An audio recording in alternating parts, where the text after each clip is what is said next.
Morning, glory, America. Bonjour, hi, Canada. Greetings to everyone listening. I am joined by Miami Mayor Francis Suarez, who declared his candidacy for the presidency a couple of weeks ago. Good morning, Mayor. Welcome to the Hugh Hewitt Show. Good morning, Hugh. It's wonderful to be with you. I want to start by giving you an opportunity to tell the audience, and there are 475 different places that people are listening, who you are and why you're running. Well, I'm the son of two Cuban exiles, Xavier and Rita, who came to this country at 12 and 7 because a leader in their country tried to convince its people, give me all your property, give me all your businesses, and don't worry, we'll make everybody equal. And they did. He made everybody equally poor and equally miserable.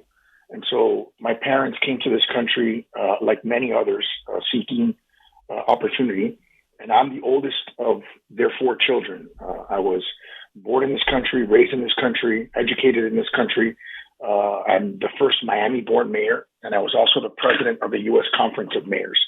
And I'm running for president because I fundamentally believe in this country, in the opportunities that it's given me. And frankly, I feel a sense of obligation to be part of the conversation for a variety of reasons. The first is I think much of our conversation, political conversation right now, is toxic and not serving our country's best interest. I believe that I am uniquely qualified to be the president to tackle some of the big issues of our country, which I'm sure we're going to discuss.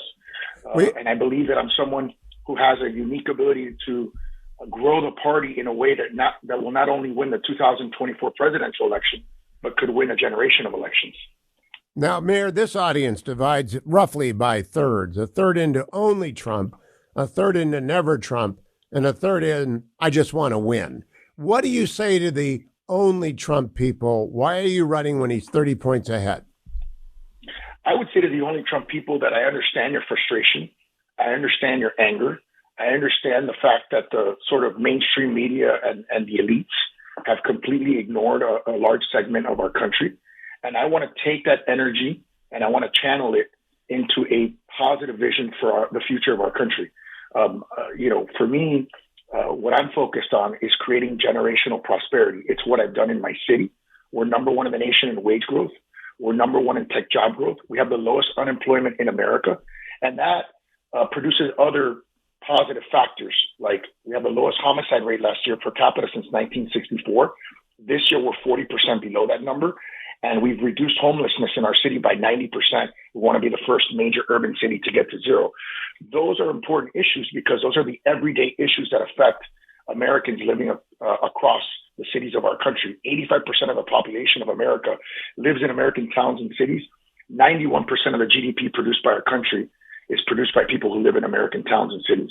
And so for me, what I would tell them is you're going to find someone who's energetic, who has a positive, embracing and unifying vision for this country that's going to create the maximum amount of prosperity, and who has the experience to position our country in a way to take advantage of what I consider to be a tsunami of opportunities in the future economy, which is digital knowledge-based. But the only Trump people want to know, why not just get out of the way and let Donald Trump get renominated? I think I offer something different. Donald Trump lost young voters to Joe Biden, which is pretty crazy. Voters under 30 by 26 points. Our cities have gone completely blue. When I became mayor of Miami the year before, in 2016, the president lost to Hillary Clinton, Dade County, by 30 points. I've been reelected since then by 80%. I was elected by 85%. And in the midterm last year, we won Dade County Republicans by 10 points. So that's a 40-point swing. So I have the ability to change and create new voters from cities. And then being the first Hispanic Republican president in the history of the country allows me to also grow the party with Hispanics, which is 20% of the country. If we want to win presidential elections, not by 40,000 votes or 70,000 votes, but by large margins for a long period of time, we need someone who can communicate a vision that is representative of the best aspirations of this country. Now, the never Trump people want to know what you think of A, his temperament generally, and then B, the indictment he is already facing in Manhattan, the indictment in Miami, and the probable future indictment in Georgia, and another one in D.C. over January 6th. So a general and then four specifics. Will you denounce his temperament? And what do you think about the four indictments? Well, I think I'm the only candidate running who didn't vote for him in 2016 and 2020. I wrote in a Republican in 2016, Marco Rubio, and I wrote in Mike Pence in 2020. I'm not sure that any other Republican candidate can say that. So I have sort of the credentials, if you will, in that regard. I think his policies were, by and large, very good for the country. I think his personality, as someone who was born in 1977 and grew up, in the Reagan years, and an admirant of Ronald Reagan. I gave my launch speech at the Reagan Library in the final installment of the Time to Choose a series of speeches.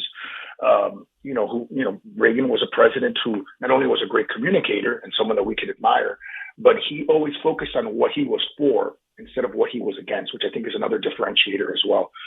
In terms of his indictments, I think they're serious. I mean, obviously he's innocent until proven guilty, as everyone is in this country. And I think he needs to take them seriously because, they're serious charges. There is a perception among those who are Republicans, and you see that in the polling where his numbers actually go up with each successive indictment, where there is a sense that there's a distrust of not only the media, but of our justice system. And I think that's something that, as president, I'm going to work hard to try to recreate and to reinstill, because I think that's a fundamental pillar of our democracy. And I don't think our democracy can work and can be healthy if we don't have confidence in our justice system, if we don't have confidence in our press. Now, Mayor, this show tilts heavy on the national security issue. So first question, if you were president and Xi Jinping and the CCP launch a cross-strait invasion of Taiwan, would you order our submarines to sink those ships? Yes. All right. In terms of the answer is, go ahead. Well, I was going to move to the nuclear triad now.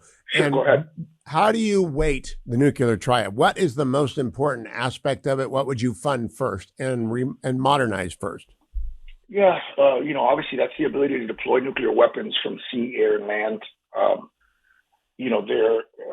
When you think about technology and how we're deploying our assets and our strategies, there's a tremendous amount of disruption right now, from drones to AI, and how we strategize and make decisions.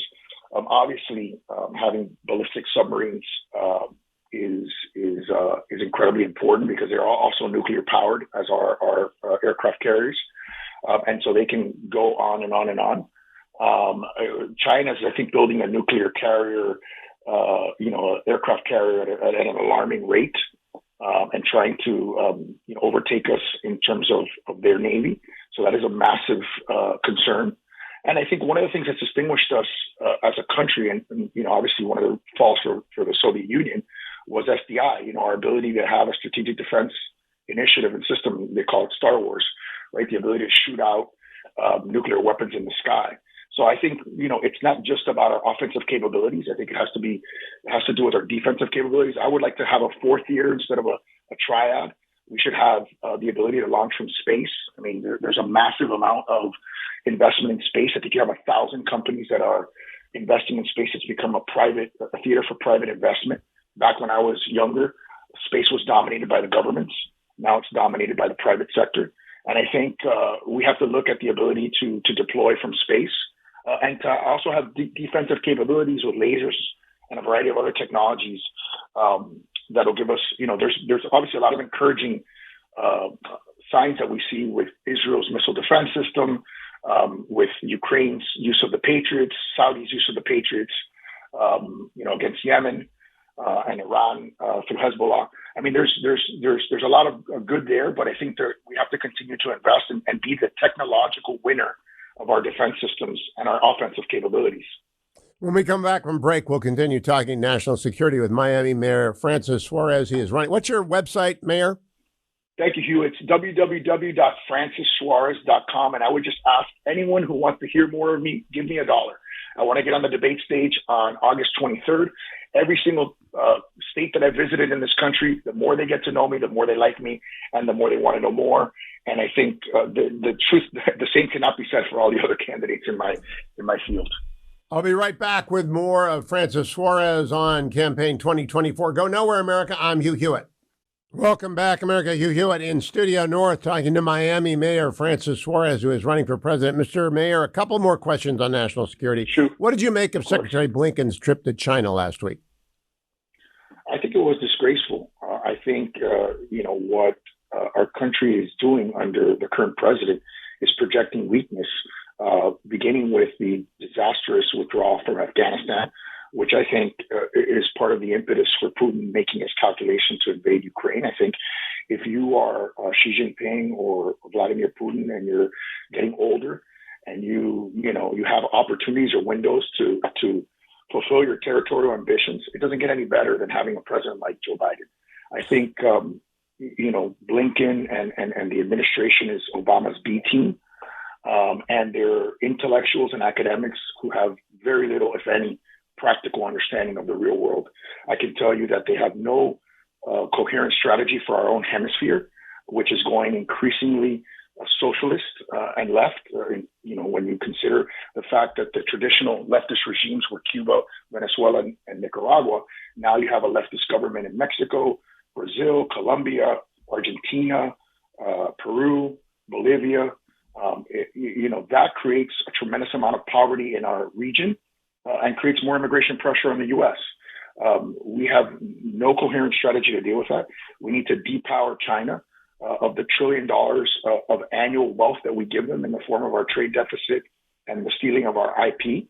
And we need to use that to reinforce our allies in our region and, of course, our own economy and our supply chain, which was exposed as extremely vulnerable during COVID and basically bottled up by an increasingly hostile adversary in China. Penultimate question, Mayor. Will you be talking about the Uyghurs in your campaign? The what? The Uyghurs. What's a Uyghur? Okay, we'll come back to that. You won't be. You got to get smart on that. Let me talk to you a little bit about the last question, which is, if you have a chance to craft American immigration policy for between the 10 and 20 million people who are in the country without permission, what would Francis Suarez policy be? Well, I think it starts with securing the border, obviously. We have 6 to 7 illegal undocumented that have come in since Biden's catch and wave policy, or wave and release, really more than catch and release policy, and the lifting of Title 42. You have 80 to 90,000 people dying of fentanyl overdoses in our country being pumped in by China through the southern border. That's the equivalent of a 747 crashing every single day. We saw the national tragedy of the loss of 5 Americans in a submersible. Imagine what we would be thinking if a 747 crashed every day. We would dedicate all the resources necessary to secure our border, and we're not doing that. I would depower China, as I just said, and use the resources to reinforce our hemisphere. So would you regularize people who are in the country illegally if they've kept the law? Not give them amnesty, not make them citizens, but let them stay? I think as a Hispanic Republican president, I would be in a unique position to solve that quagmire, right? And I think, what you would do, first of all, is you would sort of de-boogeyman the issue because you're a Republican Hispanic president. I think Democrats have, not communicated adequately with Hispanics by calling them Latinx and then saying that they're as unique as San Antonio tacos. I think that's a huge opening for Republicans. And I do think from a national security perspective, I do think, from the perspective of understanding that we have no mechanism to deport the 15 or 20 million or so undocumented that are here, I do think you need to give them some sort of status. And I think as a Hispanic Republican president, I would be in a unique position to negotiate that with Congress. Okay, last chance. What's the website again, Mayor Suarez? The website is www.francissuarez.com. And you gave me homework, Hugh. I'll look at what did you call it, a Weeble? The Uyghurs. You really need to know about the Uyghurs, Mayor. You got to talk about it every day. I will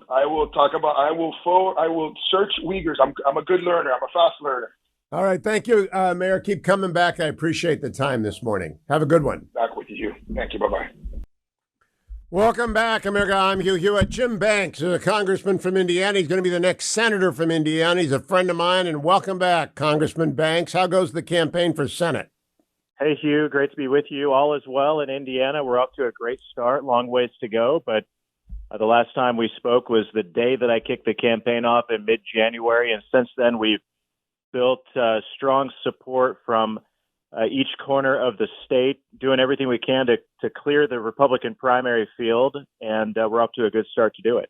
Now, I think the quarter ends for raising money. If people want to make a contribution to a surefire winner, they would go to your website, but I don't know what your website is. Well, it's easy, banksforsenate.com.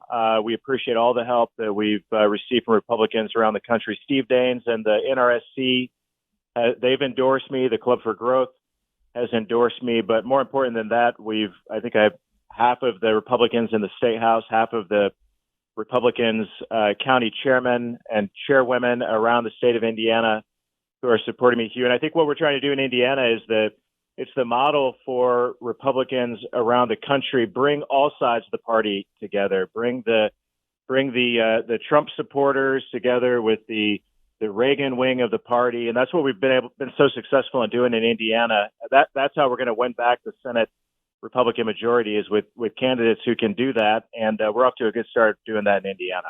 And Congressman Banks, I think you will help people down ticket too. Let me ask you about national security for a moment. I just had on Miami Mayor Francis Suarez, good guy. First time he's been on the air with me. Not Mr. National Security, but he did okay until I asked him whether or not he would make the Uyghurs a central part of his campaign rhetoric, and he said, "What's a Uyghur?" What's your reaction to that?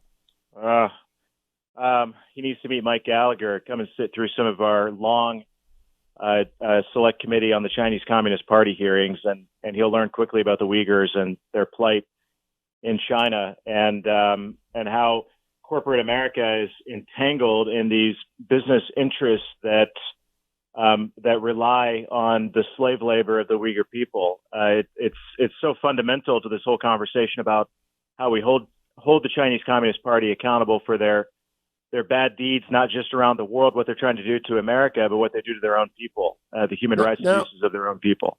You know, Congressman Banks, he's a smart guy. I blame the media in part that a smart guy who follows the news doesn't know about the Uyghurs. It's sort of like the 30s when we didn't believe that the Jews were being first squeezed and crystal knocked, then deported. I mean, it is the same thing. We don't know, or most Americans don't know. And that's why we had the hearing earlier in the year, one of our first hearings before the Select Committee. And Chairman Gallagher had Uyghurs come and testify before the hearing and tell their stories. It was shocking to hear them talk about what they had been through, what their families had been through, how they've been separated from their families, how they're in the United States of America, but their families are still being persecuted and punished because they are Uyghurs who have gone on and speaking out about what the Chinese Communist Party is doing. So any candidate running for president, or dare I say Senate, the House of Representatives, need to be well aware of what's going on in China with the Uyghurs and the importance of doing something about it. And Jimmy Lai in Hong Kong and all the people of Hong Kong and the threat to Taiwan. It is, I think, the most important issue in this race is that we get serious people. Now, Congressman, I don't think you've made a term limit pledge, and I hope you don't, but just correct me if you did. I want you to serve as long as you want to serve. Yeah, me too. 6-year term, and God willing, I can serve many of them. I'm 43 years old, and I'm running for the Senate seat, Hugh, that used to be Richard Lugar's Senate seat, and of course he was defeated in a primary in 2012, but he spent 4 or 5 terms in the United States Senate and did a lot of good, not just for the country but for the state of Indiana. And with experience and seniority comes a bigger platform to do that, and that's my hope and my plan. The Senate needs a new crop of young Republicans who are getting elected. Tom Cotton is already there. You had Katie Britt, Mark Wayne Mullen, Ted Budd, others who are going to go to Washington, shake up the Senate, and be a part of the next generation of leadership for our country. And that's what I look forward to being a part of. I also want veterans from Afghanistan or Iraq, in your case, Afghanistan, to be in the Congress. Would you tell people, remind them what your service was when you were, I think you were still in office when you did your reserve duty? Yeah, I deployed I was a state senator at the time, Hugh. My wife, Amanda, who you know, she was elected to take my place while I was in Afghanistan. And turns out that people liked State Senator Amanda Banks more than they liked State Senator Jim Banks. But during that period of time, I deployed to Afghanistan. I was in Kabul on the headquarters base there in 2014, 2015. Not that long ago, but it was under Obama as they were trying to, sort of as he was flirting with the political pullout there that I think really guided the disastrous pullout on Joe Biden's watch. So that experience was pivotal and important to my service today. Serving on the House Armed Services Committee, I chair the Military Personnel Subcommittee, and last week, really proud of the work that we did in the NDAA markup, the biggest pay raise in history for our troops that we gave. That was a part of our subcommittee markup in the area that I was working on at 5.2%. Last week, we established the Space National Guard in our subcommittee.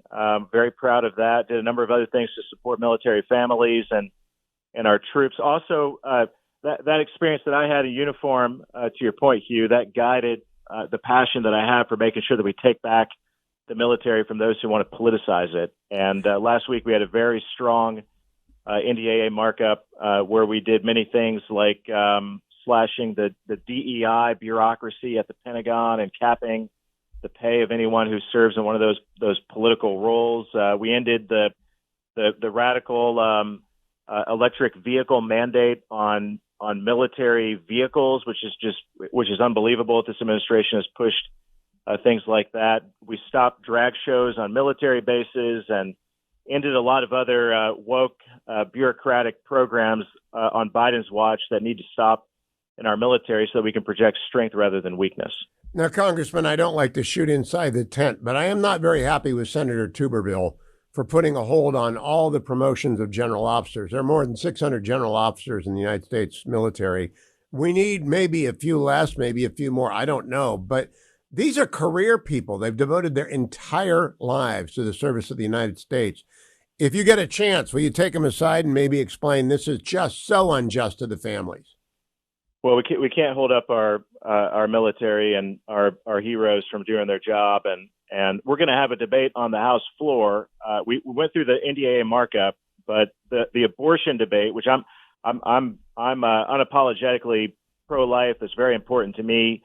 We're going to have that debate about the abortion travel issue and the funding behind it on the House floor and in the Appropriations Committee in the House. And I'm hopeful, Hugh, that we can settle that there. That there's a way forward there in the House that we can put a ban on the funding for abortion travel, which is obviously being misused and abused by this administration. And put All right, Congressman, when the same goal that Tuberville has.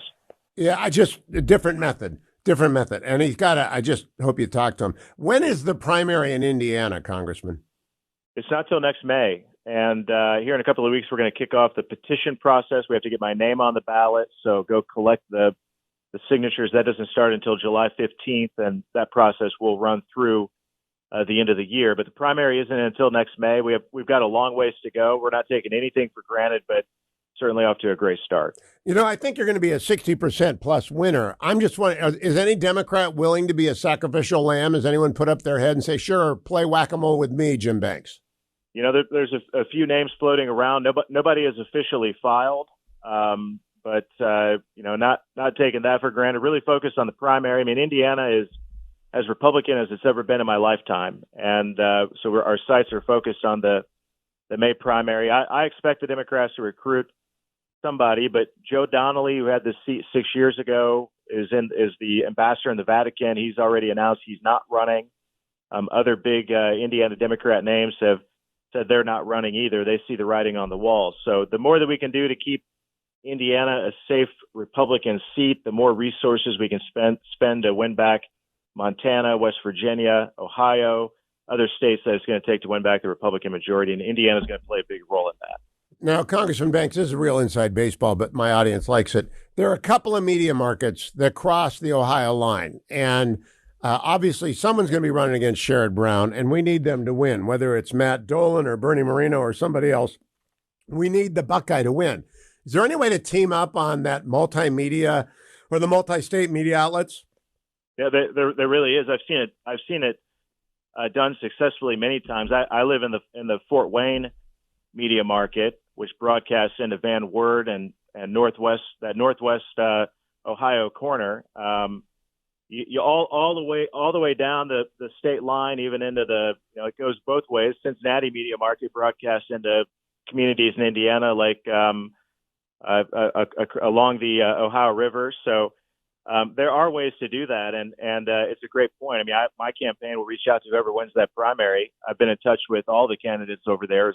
There are strong candidates running in Ohio, so we'll do what we can to team up with them and make sure that we do our part to help Ohio. Yeah, Louisville's another market that does that, but I want to stress to people, small dollar donations to candidates like Jim Banks go 10 times as far as Super PAC contributions. I learned that from J.D. Vance, and I've been in this business for 30 years, and I didn't know that you get the card rate, the best rate on the card, but the Super PAC doesn't.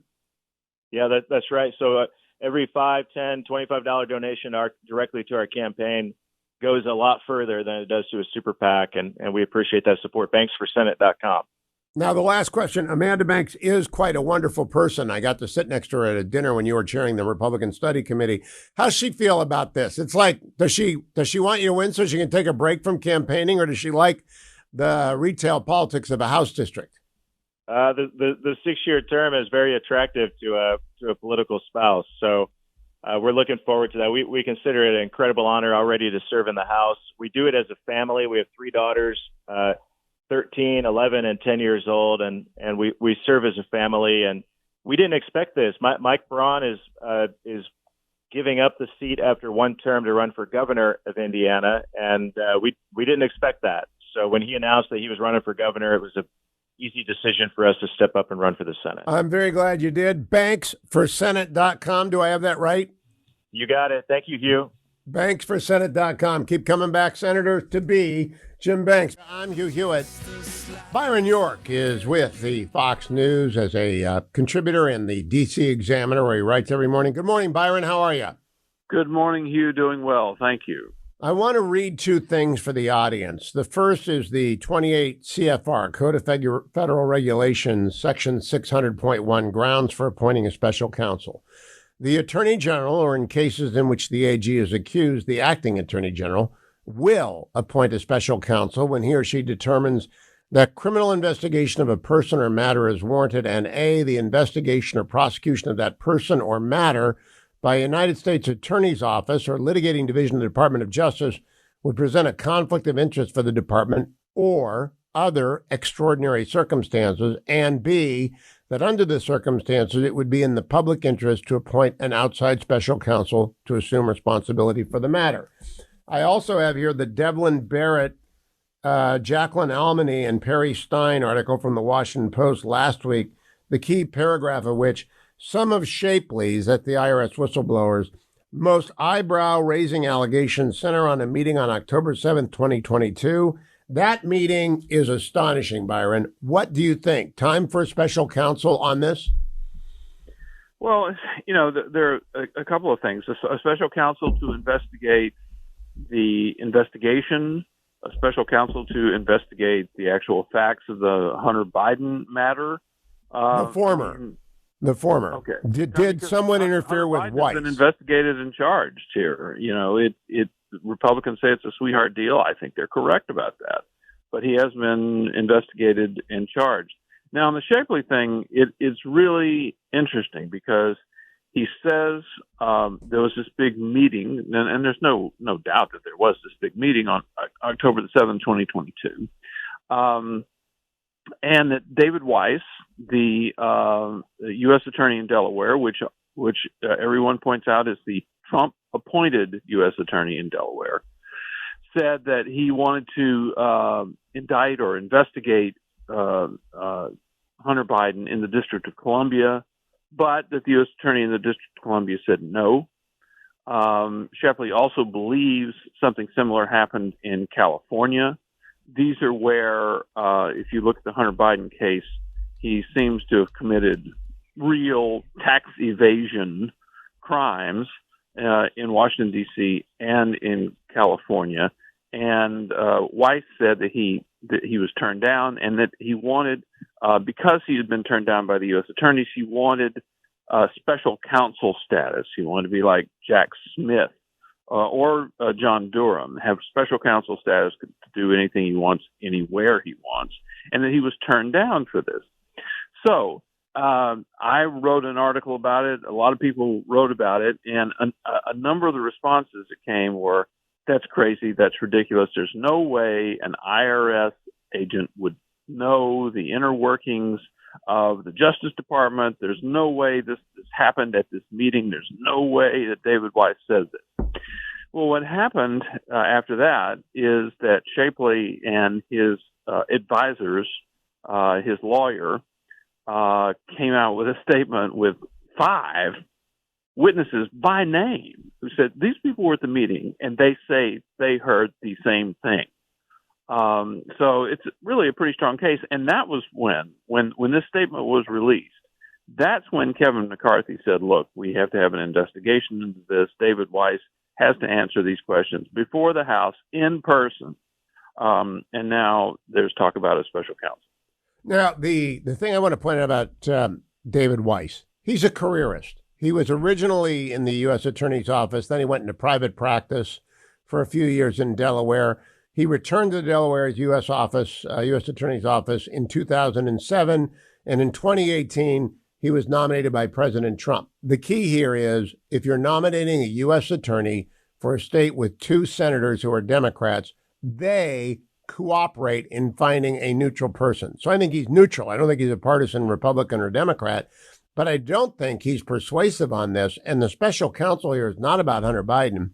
Most of the statute of limitations have run. It's did somebody step on David Weiss's lawsuits that he wanted to bring. And I point out, this is in connection with as well, Jack Smith is apparently preparing to bring a second indictment in Washington, D.C. related to Trump and January 6th. And that's what happens when you have crimes in different jurisdictions. You don't double charge someone in 2 jurisdictions. You charge the crime that happened in those jurisdictions. And according to this meeting, David Weiss said he was being barred from bringing Hunter Biden charges. Yeah, and Weiss, by the way, has said the opposite publicly, that he's not, that he hasn't been in any way limited in what he's doing. So clearly you have a handful. I mean, you have not 1, not 2, not 3, not 4, not 5 witnesses who say they were in the meeting and they heard David Weiss say this. And the other thing is, I mean, there's also kind of this circumstantial evidence here, which is that you have the 2 whistleblowers, not just Shapley, but the other whistleblower, the one who I've written about today, who have given testimony. The second one is anonymous, and he has more hands-on, detailed information about the case. And you have this really rather incredible story of Hunter Biden clearly evading taxes, and this investigation never even getting close to charging him with evading taxes. And I like to point out to people, I am not suggesting the president is involved. He has an addicted son who will say anything to get money, right? So he can say, my dad's sitting right here, and his dad might have been in Timbuktu for all we know. That's not probative. That's not dispositive. What is the question here is, did the DOJ manipulate the case in a way to protect the president? That's the key to me. What's your conclusion on the surface of that, Byron?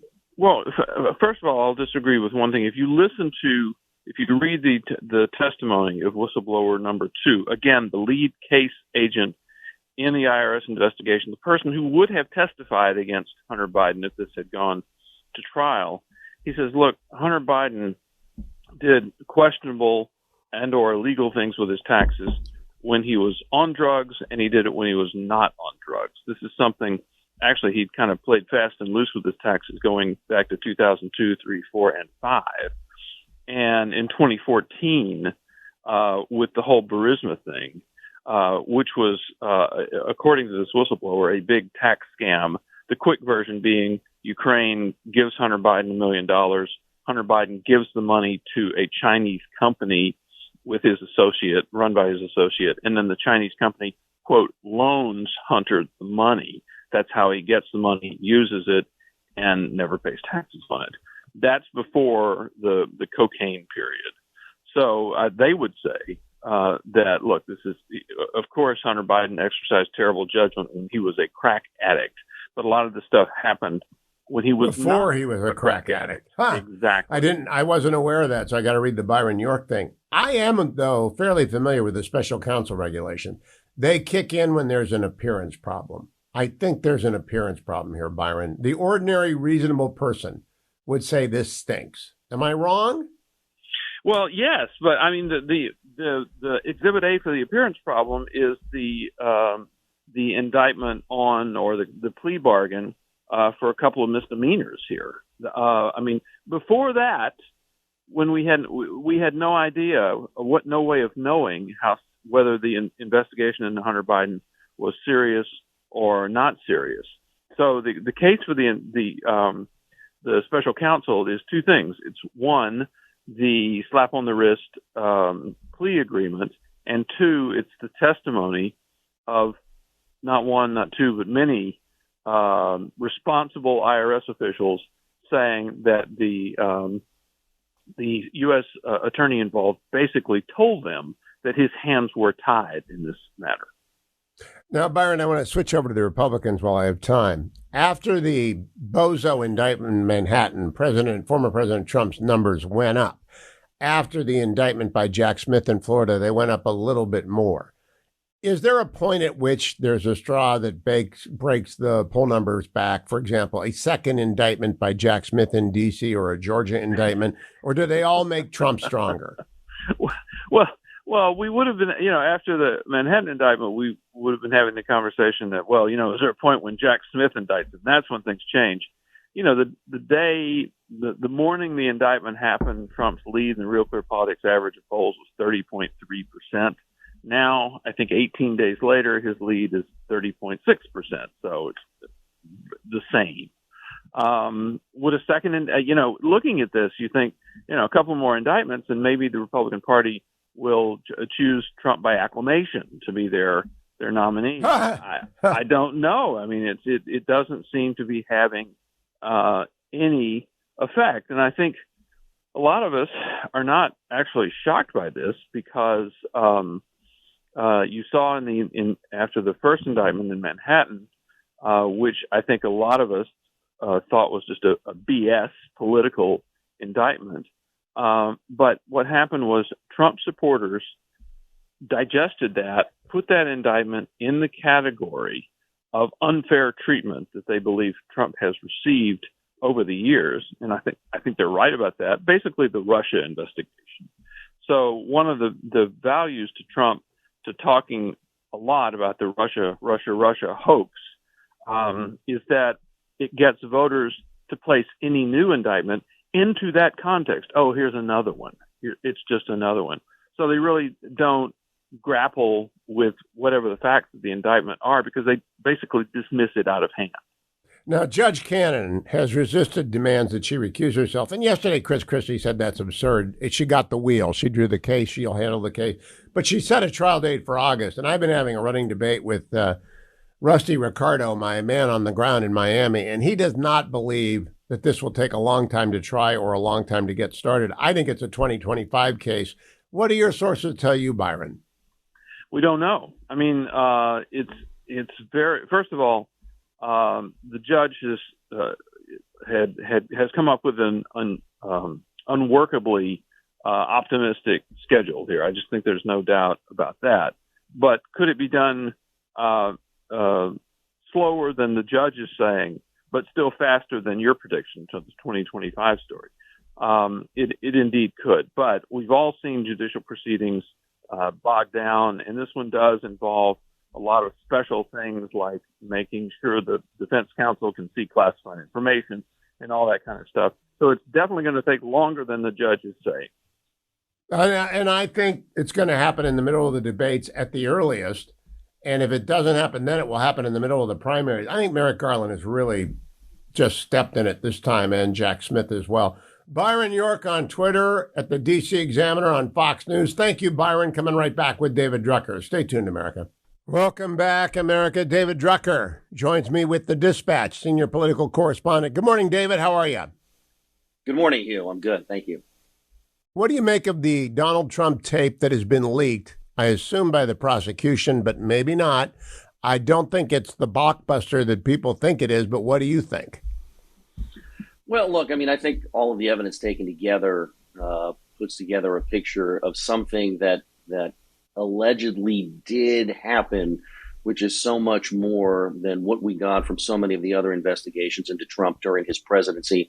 So I think this particular indictment stands apart in that regard. I would say two things. One, we still haven't had a trial where the president's going to mount a defense. Number two, it struck me that it might have been in the president's interest to leak this and that his team may have leaked it, because you take the air out of the balloon, the shock value's gone, it's been warmed over, and by the time you get a prospective jury pool, excuse me, a little tongue-tied this morning, they've already heard it so many times that it just loses its ability to do the, oh my God, can you believe what we just heard on tape? So I'm not convinced, and I have no reporting on this, but when you ask me that question, I'm not convinced it didn't come from Trump's team because the prosecution is already making its point. Very possible, also very possible that they want to make the point again in advance of a January 6th indictment.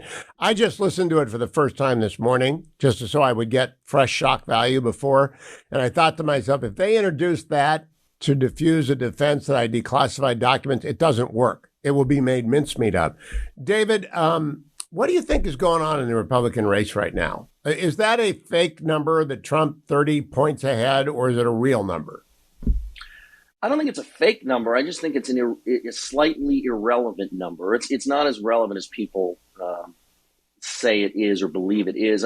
Look, my perspective on this could be all wrong, Hugh, but I've watched enough of these now to know that national polls are much different than state-by-state polls. And in the end, it's the state polls that matter. I mean, first of all, if you go back to 2016, which is our benchmark here, which we all are doing in different ways, you see that before Donald Trump got into the race, he was in low single digits. He gets into the race, and nobody really knows what's going on. That first poll in the summer of 2015 hits right before the debates, and all of a sudden he's leading. And he basically is leading the entire way in national polls. Ben Carson led once or twice, but Trump's leading the entire way, and including in many of the early states, but he didn't win Iowa. Right, so that didn't end up mattering at the end of the day, but he was leading the entire way. He was leading in Iowa going into the caucuses, didn't win the caucuses. And so I think there's a lot to happen yet. And there are things going on the ground that are not going to show up until we get very close to the first votes. I mean, within 4 to 6 weeks or 2 to 4 weeks, something like that. I can also go back to 2012 and how Rick Santorum popped in Iowa real late. He was like this, who's this guy? He used to be a senator. He lost re-election. And then all of a sudden, 10 days out, he starts registering in polls. So there's so much going on the ground. I think people are making too much of these early polls, and we'll just have to see how this thing plays out. The last thing I'd say, Hugh, is in 2016, as that benchmark, you had all of these Republicans running that were very accomplished, but a lot of Republican voters felt like they were from the before times. These are Reagan-era, tired Republicans, and Trump is this new change agent, something different. And this time around, Trump is not new and different, and he's running against a crop of candidates that are, in a sense, new and different on the scene, at least some of them. And so I just think that the dynamics in this race are different, and we need to account for that. After the show tomorrow, I'm driving down to New Hampshire to see Nikki Haley with Morgan Ortagus because I want to get a feel as candidates come up to the northern tier of how they're doing in person. I have Francis Suarez on at the top of next hour. What do you think is behind that bid, David? Does he want to be vice president? I have no idea, Hughes. Look, some people get into the race, and I get it, and other people get into the race, and I think some people around them said that you should be president, or, you should run for president. You'd be good out there. Wow, like you can speak. And hey, I'll donate a couple of bucks. And so they run for president. We see this every year or every 4 years on both sides of the aisle, except, when you have an incumbent president on one side, then you don't see much. So I don't know what to make of Mr. Suarez's bid. I haven't seen anything from him yet that says to me, oh, wow, like there's a sleeper. Maybe Doug Burgum, governor of North Dakota, is a sleeper. Vivek Ramaswamy, obviously, in a sense, was a sleeper. He's not polling well, but he does get the Republican base rather excited when he talks about social issues. So, we'll see. I don't see the point yet, but sometimes we don't see the point right away, and all of a sudden somebody catches fire. I don't expect it in the case of the Miami mayor, but who knows? Vivek was on yesterday, and he is very charismatic. He's still a little bit thin on national security, David, but he's very good on the ESG stuff, and I think he's running to be Pete Buttigieg. Yeah, listen, I think Vivek is a very accomplished person. For my taste, he doesn't have a grasp on what a president can do and what a president cannot do unilaterally. The problem there is you set up Republican voters to believe things are possible that are not. It perpetuates this sort of constant simmering of anger at a Republican Party because they didn't do what they said they could do. And I think you've seen differences, whether it's former Vice President Mike Pence, Governor Ron DeSantis, Nikki Haley. They're making some big promises, but most of them are couched within the realm of what a president can actually do versus what you need Congress's participation to accomplish. And that's important when you look at the last 10 years of the party and how upset it has gotten at Republican politicians who say one thing and they don't deliver when they don't get it done. David M. Drucker on Twitter. Thank you, my friend. Welcome back, America. I'm Hugh Hewitt, joined by Bethany Mandel. Good morning, Bethany. How are you? And what is this rally you're going to this morning in Montgomery County? Yeah, so it's really interesting. So a couple weeks ago in Montgomery County, mostly Muslim parents gathered and said, we would like an opt-out. So Montgomery County has a pretty radical LGBT curriculum, and Muslim parents said, we would like an opt-out. We would like the ability to have our children not learn that, they can become a boy when they're in second grade. And the local sort of machine that is run by Democrats said that it's somehow threatening and endangering to transgender students to not force children to learn this information. And so there's a rally today in the middle of the day because that's when the Board of Education meets because they want as few parents to come as possible. But last time, too many parents came anyway, despite it being in the middle of the day. So now they're closing the Board of Education meeting because, it's too embarrassing. It's shining too much light on their mishigas. Are they anti-Muslim in Montgomery County? No, so it's funny. There's a member of the county council who said that anyone who was there protesting was aligning themselves with white supremacists. But the people who were there were Muslim. They're not Islamophobic. They're just anti anyone that doesn't believe the things that they believe. And so they have these like talking points that they just regurgitate that, white supremacy and bigotry, but it gets a little dicey when the people who are actually opposing you are Muslim majority. Yeah. Bethany, I want to switch subjects. And I ask this because it relates. Did anyone in your family get caught up and die in the Holocaust? Did you have generations back that didn't get out of Europe in time? Probably, but I'm not sure. So I've done a lot of ancestry research and the trail goes cold in Europe. So probably, okay. But I have no way of knowing. I think that the genocide against the Uyghurs ought to be front page news for everybody all the time. I just asked Miami Mayor Francis Suarez what he thought about it, and he said, "What's a Uyghur?" How do you respond to that? It was shocking. I was talking to Dwayne right before I came on. What is happening to the Uyghurs and to the North Koreans is, the human rights abuses of our times, and too many people don't know what's happening. But what is happening to the Uyghurs is so horrifying that I'm always conscious of the fact that you have parents driving their kids to camp right now. So I don't want to get into it, but it is horrifying, and every American should know about the sterilization, about the reproductive choices that Uyghur women are not organ harvesting. It's horrifying. Organ harvesting. But now I don't really blame the mayor, although you might have had that in a briefing book. I kind of blame American media for not talking about this. I do blame American media, but I blame him as someone who is, big enough public figure in American politics and who's a Cuban immigrant himself. I mean, you should have a briefing book of your own about these are the evils of communism, and they can't stop at the shores of Cuba. It is every Cuban immigrant that I know has a gripes book filled with this is the past of everything that's happened in communism, whether it be the Cultural Revolution or in Cambodia with the Khmer Rouge or in modern times with the Uyghurs. What China is doing is of national security concern, present day. And if you're running for president, and every American company that's doing business there, Disney does business there, Apple does business there, they all do business there, and they ought not to be. It's like doing business with Germany in the 30s and not paying attention to what's happening to the Jews. I don't get it. Hey, Bethany, I want to close by asking you in terms of the Pride March in San Francisco. Did you see the video? I thought it was, are you talking about we're here, we're queer, we're coming for your children? No, I'm talking about the nude men on bicycles. Oh, yes, I did see that video. There's so many videos from Pride marches to choose from. Well, that one, I'm just kind of stunned that parents would take their kids to that. Yeah, I mean, I think this is how you qualify as open-minded now. You have to expose your children to extreme inappropriate content in order to sort of check that box of look how wonderful we are, look how virtuous we are, that we're exposing our children to this. And I know a lot of gay Americans who are really upset about it because the experience of being gay in America is not flamboyant, flashing of everyone around us. Please stop portraying us as these hypersexualized maniacs to the American public.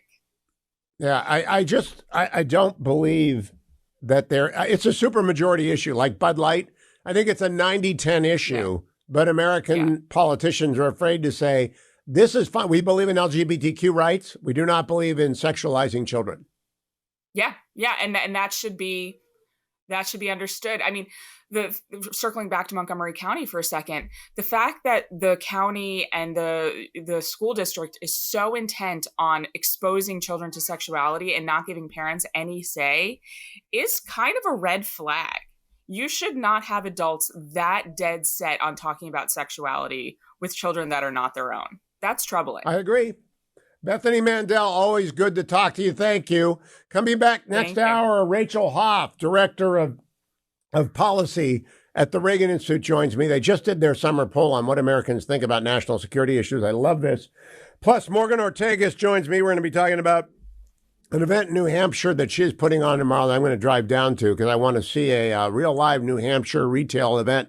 Nikki Haley will be in northern New Hampshire tomorrow. I'm driving down to watch the rally, not endorsing. I'm in Switzerland, but I do like to go and see. Stay tuned, America. I'm Hugh Hewitt. America, bonjour, hi, Canada. Hugh Hewitt, hour number 3, and I'm joined by Rachel Hoff, Policy Director at the Reagan Institute. Good morning, Rachel, and welcome. Great to have you on the program. Good morning, Hugh. Thanks for having me on. Before we get to the poll that you're releasing today, tell us about the Reagan Institute and what its work is and what you do there. Oh, I'd be glad to. Thanks for the opportunity. The Ronald Reagan Institute is the Washington, D.C. office of the Reagan Presidential Foundation and Institute. So that's based out at the Reagan Presidential Library in California. That's our mothership. We're one and the same organization with 2 locations out there in Reagan country in California. And here in the Washington, D.C. office, we're doing policy work related to advancing President Reagan's legacy as it pertains to the challenges and the opportunities that we face today. Now, there's quite a lot of debate about what would Ronald Reagan do today. Now, I'm a veteran of that administration. I was in that White House. I think I know he would do, but I don't know where the Republican Party would do what Reagan would do. What do your survey findings show on Reaganite foreign policy and national security approaches in this era? So we are just out of the field this month with a new public opinion poll, nationwide survey, pulsing the views of the American people, particularly on foreign policy and national security issues. Of course, that was an important part of President Reagan's legacy.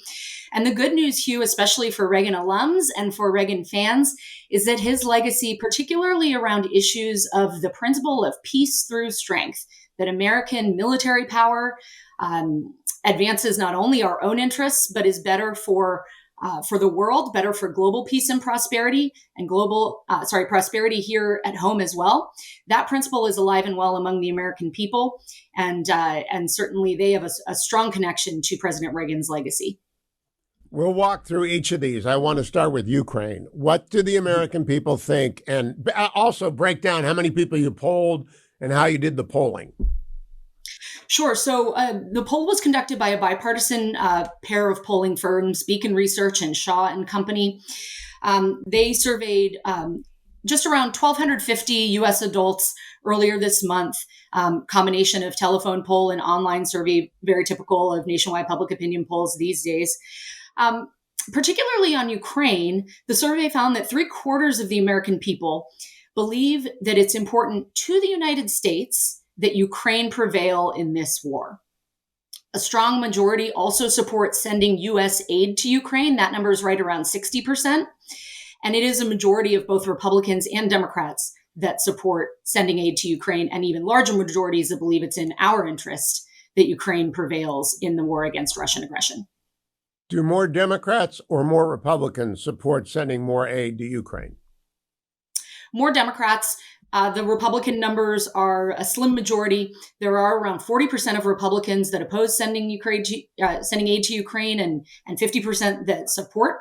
Those numbers, I'll note, are very consistent with the poll that we had in the field last fall in November in advance of the Reagan National Defense Forum. There's a lot of talk these days among the political elites around Ukraine fatigue or aid fatigue, and our data show the support for sending aid to Ukraine has maintained consistency, has remained strong, with around 60% of Americans and about just over half of Republicans supporting continued aid to Ukraine.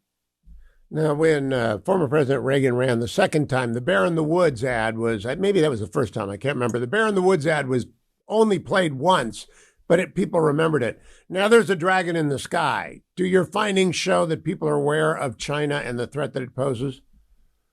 They do. We've been polling for 5 or 6 years here at the Reagan Institute. And one of the, it's always interesting to see where the trend lines are moving and where they're staying the same. And one of the trend lines that has moved significantly in the years that we've been polling is the question around which country poses the greatest threat to the United States. When we started our polling in 2018, the answer to that question, as it would have been in the 1980s, was the Soviet Union or Russia, Soviet Union in the 1980s, Russia today in 2018, the number one threat that the American people saw was coming from Russia. Today, that country is China. Our polling from recent years show for 2 or 3 years now, China's been at the top of that list. And our poll out this week shows that the American people are also prepared to take actions to push back against Chinese aggression, to deter aggression against Taiwan, to support a trade deal to counter Chinese economic power, and a number of other measures. Yeah, I just had on Miami Mayor Suarez, and he said he would order American submarines to sink Chinese vessels attacking Taiwan. Good answer. I asked him about the Uyghurs. He said, "What's a Uyghur?" Bad answer. Is that a generally prevalent ignorance of the Uyghurs that is the part of our media, or is that unique to Mayor Suarez, or fairly unique to Mayor Suarez? We have polling dating back a couple of years as the issues around the genocide against the Uyghurs gained prominence, particularly at the end of the Trump administration with their declaration of the genocide against the Uyghurs, that show that the American people are very aware or have been very aware of the Uyghur issues going on and the violence and oppression of the Uyghur people in Western China. The poll out this week shows that 74% of Americans want the United States to stand up for human rights abroad. That remains consistent when we ask by country, whether it's China, Russia, Cuba. The American people see our values consistent with our interests, and they very much want the United States to take actions to promote human rights, freedom, and democracy around the world. Now, in terms of military spending, President Reagan always thought the magic 4% GDP. I think we've got to get higher than that. I think we're down around 3% now. You can correct me if I'm wrong. What level of spending do Americans support on national security and defense? More. I was mentioning that some data over the 5 years that we've been doing the survey, we see trend lines moving significantly, and other things we see remaining consistent. one question that we've asked every time we've done a survey is, do you support increased spending for national defense? And that number is over 70%, and it's over it's bipartisan supermajorities. Over 2/3 of Republicans and Democrats support increasing defense spending. We asked an interesting question this year, very apropos of the conversation going on in Washington around the debt ceiling and reducing the federal deficit. We asked the American people, would you support cutting military spending in order to reduce the federal deficit? The answer was a resounding no. A majority of overall respondents saying no, and 70% of Republicans saying they do not support cutting defense spending to reduce the federal deficit. Before we run out of time, where do people get the full results for the polling? The results are available on our website at ronaldreaganinstitute.org. There you can find our analysis, as well as the data straight from the pollsters, the top lines, the partisan crosstabs for any data nerds among your listeners who might want to dig into those as well. ronaldreaganinstitute.org. That's correct. Have I got that right? Okay. One last question, Rachel. In terms of salience matters more than anything in a presidential campaign. The border is usually number one on salience. Where does national security come in terms of the ranking on the average voter's list? You know, we didn't ask that question directly in our poll, but from my experience working at the nexus of national security issues and political issues here in Washington over the last 2 decades, national security is always sort of a top 5 issue, but it's rarely a number 1 issue. And frankly, you don't want national security to be a number 1 issue. When we've seen national security and defense be a number 1 issue, that's been, for example, shortly after 9/11, in the days where Americans were concerned that al-Qaeda would pursue a second attack on the U.S. homeland. We want it to be, I think top 5 is a really strong place for it to be. It's important, right up there with the other issues, domestic politics and otherwise, that matter to the American people. But if it's not at the top of the list, that might mean that we're doing something right. So, Rachel, how did you end up at the Reagan Institute? Well, I've worked in Washington, D.C. for several years now, as I've mentioned, a couple of decades, mostly at think tanks, doing research on foreign policy and national security issues. Most recently, I worked for Senator John McCain on Capitol Hill. And when he passed away, the Reagan Institute felt like a great place to carry on the legacy, not only of President Reagan, but of Senator McCain on the issues that I care about, those being peace through strength, standing up for freedom and democracy around the world, and the work that I'm really privileged to get to work on here at the Reagan Institute. Peace through strength. I wish every Republican would say that out there, and some Democrats. Rachel Hoff, thank you. Follow her at Rachel Hoff 814 on Twitter. Am I right about that? That's correct. Thanks for having me, Hugh. Rachel Hoff 814. Thank you, Rachel.